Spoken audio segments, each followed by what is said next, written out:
What will win in a drag race between an Alpina B3 Touring, a BMW M3 Touring, a BMW M340i Touring, and a BMW M340d Touring? Well, we're going to find out by racing them over the standing quarter mile. I'm Matt Watson, and you're watching Car Wow. Now let me tell you about this Alpina. It uses the S58 3-litre straight-six twin turbo from that BMW M3 Touring. However, it's been tuned slightly differently. It puts out 495 horsepower and 730 newton meters of torque. Drives all four wheels for an 8-speed automatic gearbox with a torque converter. The actual drive system doesn't do any of the clever like rear wheel drive, X drive, M drive, blah blah blah blah blah stuff that the M car does. It just goes all out for traction and power. Now this thing isn't the lightest car in the world. It weighs in at 1,955 kilos. Plus it's rather expensive. Starting price of this, £80,000. Though this one with all the options fitted to it, over £100,000. Let's find out about the M3 Touring from racing driver Sam. Tell me about your car. I am in the beautiful M3 Touring, the 3-litre straight-six turbocharged that we've all come to know and love. 510 horsepower, 650 newton meters of torque, all-wheel drive, 8-speed auto gearbox, weighs 1,865 kilos, and it starts at 86,570 pounds. Young Nicholas in the 340i. Stats time. Stats time indeed. This is, yes, the M340i, so a 3-litre turbocharged straight six, same 8-speed ZF gearbox as those cars, same four-wheel drive system basically. This has a lot less power, so 374 horsepower, and a lot less torque as well, 500 newton meters of torque, but it also costs a lot less. This is a 61,580 pound wagon that weighs in at 1,795 kilos. How many turbos you got, Nick? I was hoping you wouldn't ask. Just one lonely turbo, I'm afraid. And what engine number do you have? Oh, we're getting really nerdy now, aren't we? I believe this is a B58. And what's the difference between a B58 and an S58? I think 2 points in Scrabble. In all honesty, I don't know. I know one is an M engine and one is a non-M engine. I believe the B58 is the non-M single turbo and the S is the special twin turbo M engine. Is that right? It is. Well done, Nick. Thanks for your insight. Finally then, let's talk to Rory, who's gone for economy over performance. You're in the diesel. I'm out, yeah, I'm in the diesel. Not sure if anyone remembers what a diesel is these days, but lovely things. Bit grumbly, but they go very far on a tank of fuel. I'm in the M340d, so I have 340 horsepower. I have 700 newton meters of torque, so more than Nick. Obviously it's a 3-litre straight six diesel engine with a single turbo, 8-speed automatic gearbox and all-wheel drive. I weigh 1,870 kilograms, and same as Nick, this costs about 61 grand to buy. Are you sure it's only got one turbo? Doesn't the 40 have two turbos? I've been reliably informed that this has one twin power turbo.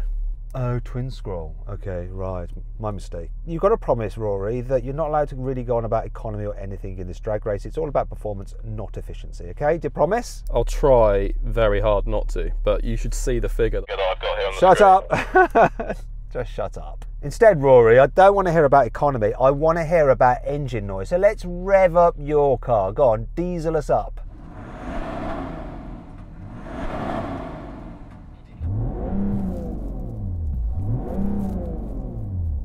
Have you revved it, Rory? Rev it. I am revving it. I can hear it coming through the radio on the inside because they're doing that thing where they're playing fake noise to the speakers. I couldn't hear anything on the outside. Nick, rev up your car. Oh, no soft limiters here. You're losing already, Rory. Sam, rev up your M.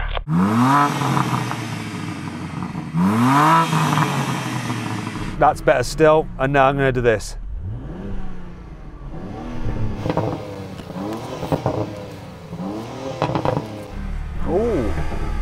Oh, you've got a pop. This wins. This wins. I won. No, I think your pop wins, but I actually think Nick, for actual purist sound, wins. That's my opinion. I don't care about your opinion. I've got the pops and the bangs. That wins. It's exhaust noise. Why doesn't mine pop? It does a little bit. And no, not like, but it does a bit. But you're in the comfy car that's supposed to be nice for cruising. Why does it pop? Anyway, If you like this kind of drag races, make sure you're subscribed to this channel. Do it, subscribe now if you haven't done so already, and hit the bell icon to turn your notifications on. That way, you won't miss a single upload. Good? Right, let's race.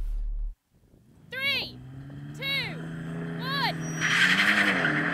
Let's just, whoa, this one to go in the bushes. Come on, boy.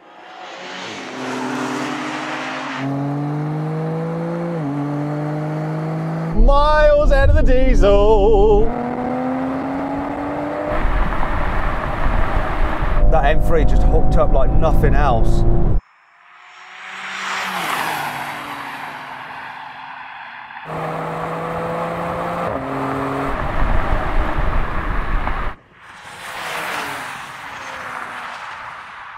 This struggle with traction off the line almost sent me into the blooming bushes, but then I was just level with you. There's not much in it. I need another go. If you want, I'm definitely going to beat you. I think you'll beat me, but not by quite so much. Nick, how was the 340? 340 was very good. I felt like I was keeping up with the two of you. First to second gear change felt like it took a bit longer than I'd want, but I mean, still mega quick and smashed the diesel. Rory, how you feeling? This pushed through its brakes a bit, unfortunately, but I had no hope. I was watching you have a race from quite far behind. Anyway, let's do it again. I'm going to warm up my tyres a bit first though. 3, 2, 1. A bit closer this time.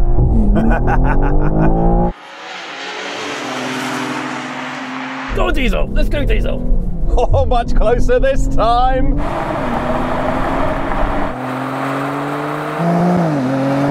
Kind of died a little bit, pushed through its brakes.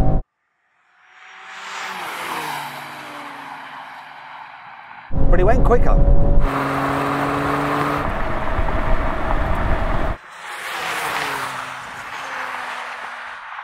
Okay, I'm not going to lie, Sam, I went slightly quicker then, but I think you went even quicker than you did. You did a little bit of tyre warming, and I went, no, I'm not having that, so I did some as well. All right, let's just have one more go. I know it's like best 2 out of 3, you've already won, but let's cement your victory at best 3 out of 5, okay? Okay, but I'm going to win all 5. Okay, good. Let's just do it. 3, 2, 1. Oh, we're on now, mate.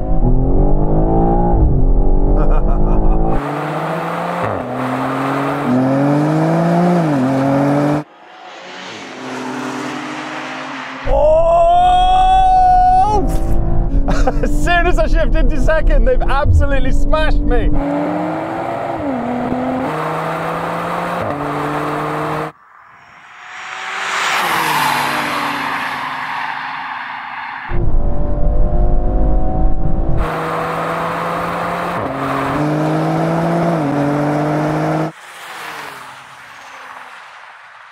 I am not going to do a better launch than that. No chance. And I still lost. Correct.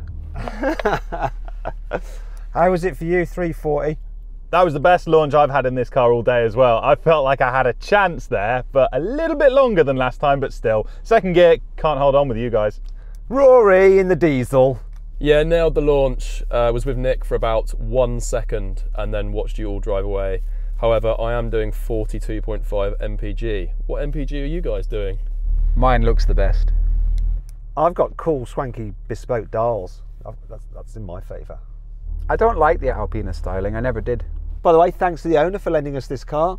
Sam has just poo-pooed your motor. I rather like it though, so yeah. Anyway, thanks to the guys that have lent us these cars. Here's their cars and their Instagrams. Please go and follow them, okay? Go and follow them, links are in the description. So then what exactly happened? Well, the M3 won. It completed the standing quarter mile in 11.3 seconds. The Alpina took 11.7 seconds, the M340i 12.5 seconds, and the M340d came last. It crossed the line in 13.1 seconds. Now we have a rolling race from 50 miles an hour. The car's in comfort setting for everything. Here we go then. 3, 2, 1, go. It's okay just to kick down. So much so I could scratch my nose while doing it. Yes!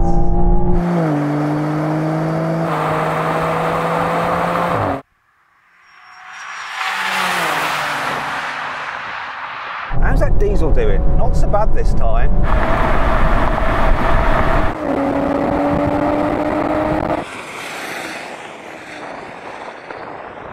Not a huge difference in it, but enough of a difference to matter. Well done, Sam. You're in the car with the most horsepower. Were you pulling me in there? I'm always pulling you in for a hug. It looked in my mirror that you started to close in on me on that run there. No? You weren't gapping me anymore. That initial pickup on the kickdown, obviously the Alpina is more focused on comfort than the M car, and I think that's like mimicked in its gearbox response then, where you got it in normal drive. This car does have more peak torque than yours, so that's helping it out, I think, at higher speeds. Anyhow, what I'm more interested in is how close was the 40D to the 40i, Rory? Unfortunately for me, it was not close. I thought my 700 newton meters might have come in handy there, but the gearbox was a bit dithery, and I watched Nick sort of make his way up the runway in front of me, unfortunately. Yeah, because like the initial response to that engine is pretty good, but I imagine it comes off that peak torque quite quickly, that diesel engine. Yeah, it does, but you know, once again, 42.5 mpg. That's the real winner here. That is a figure that the owners had, right? For like averaging. I don't know what this is doing. I can't find it on here. Can anyone tell me how to get the bloody MPG up? Do me a favour, Rory. Rev your engine so we can all hear how amazingly efficient it is. I'm not sure if you've heard of the fuel. It's called diesel, and it's the future. Yeah, let's get those coal mines open again. I literally cannot find my economy here on this car. Can you find it in yours, Sam? Oh, now you're asking. Hold on. Honestly, BMW have made their infotainment system harder to use. Always used to say it was the best in the business, but it's not anymore. Live vehicle? No. Driving settings? No. I don't think so. I'm looking. Content. What can we get on that content? Let's have a look. Content. No. Yeah, no. Mine's saying I've got 0.5 gallons per hour. I mean, what metric is that anyone uses? I think that's what they use for tractors, isn't it? Gallons per hour? Something like that. Like, I've got a tractor and you don't have like mileage on it, you have hours used. Can you get your MPG up, Nick? No, I found valet mode, I found special sort of Hans Zimmer-esque sounds, but I've got nothing about economy. BMW knows that it's just not important. So how come Rory can see here? Rory, how come you can see yours? Are you in the old infotainment system or something? So yeah, I think this car has the later MHT engine, but it was just pre-facelift of the interior. So on the left, I just press car, driving information, journey data, and then it just says 42.5 mpg over 700 miles. I've got all sorts of things like live vehicle, driving settings, vehicle status, like nothing that, so check, so, no, this is just bollocks. No. Wait, what's that? Driving set, no. I can only get gallon hour thing. It's 0.2. A few moments later. Oh, there we go. If you put that screen up, Matt, and start going, and then it says, it gives you your miles per gallon. So I'm doing 16.8 mpg. I'm doing 17.8 miles per gallon. What you got, Nick? 13.1. Rory, you're the best. But I'm winning out the petrol cars, right? Yeah, you're just ahead of me. Of course, because when you're stationary, you're not doing any miles, so it just shows what it's doing at tick over. So that almost seems like a good idea. Nah, this is still daft. No one in the world has ever gone, I wonder how many gallons I'll use if I just park outside with my car running all day long. No, you do have a point there. But why can't you find like it in the main display and like choose different parameters as well, since like, oh, you can actually, wait. Get your number since factory. I've got 18.8. What have you got, Nick? I've got 22.3 since factory. Was that Nick or was it Sam? That was Sam, 22.3 since factory. And Nick? 32.4. And you, Rory? I suppose we'll just take your 43. New game, try and get it off your dash. Try and get it off my dash. Have you got it off your dash? I can't get out of this screen now. It's with you forever. Okay, anyway, I lost. I'm glad we went through all that pain and spent half an hour trying to figure this out. Oh, and Jack, you're not driving that car hard enough, by the way, if you're averaging 22 miles per gallon. You're not trying. Jack's running that M3. I don't drive it like an old lady. Yeah, you are. I mean, you're getting like 22 miles per gallon. The guy who owns this Alpina is driving it correctly with his 18.8. Legend. You could Right, let's do this. Third gear, roll half mile. 3, 2, 1, go. Yeah. Come on, M340i, come on!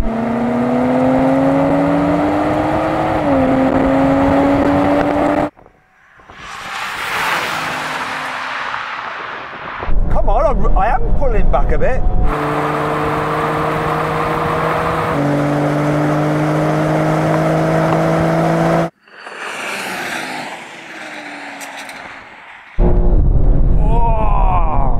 Do you know what, Sam? I was starting to pull you back in there. I knew it, you see, I could see it. Nick, how was it for you? There was definitely no pulling back in going on in my car over here, but it felt like a carbon copy of the drag races, to be honest. I felt like I kept up with you guys for a split second and then you just disappeared. Swap with me, Sam, just for the drive back down. I want you to feel how much more comfortable this Alpina is than that M3. Okay.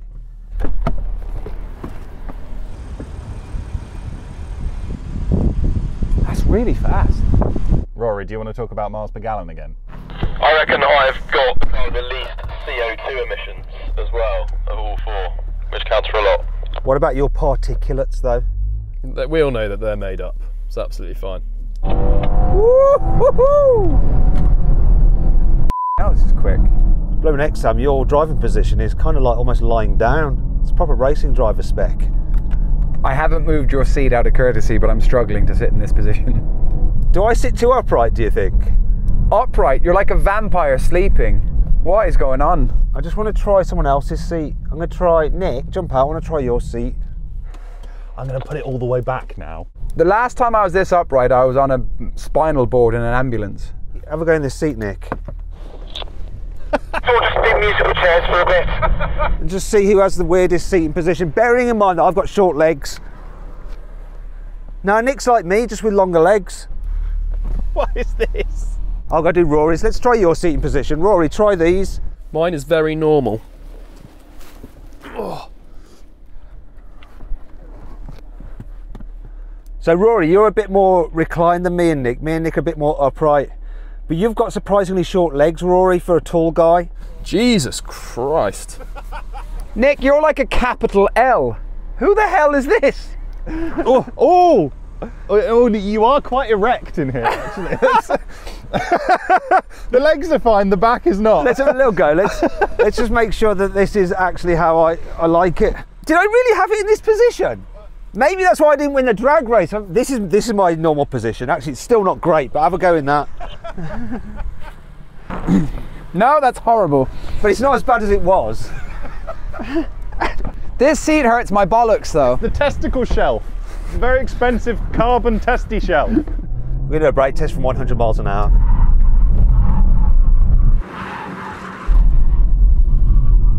Flipping heck.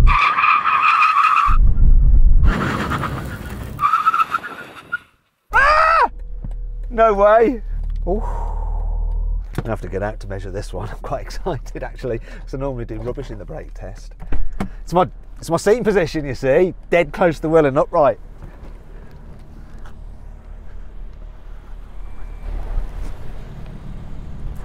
I win. I do. Just. In that defence, it went over a bump in the very last bit. Of course it did. Have you got carbons? No. Yes, you have. That doesn't help you braking. Carbons don't mean better braking. You've got Michelins. So I've got have you. Pirellis. Oh, have you? So I did well. You did very well. Sorry, Pirelli. Yeah, you won. In my defence, I'm on cold carbons, and I was beating you by a long way, and then this went over a bump at the end, and you just caught me back.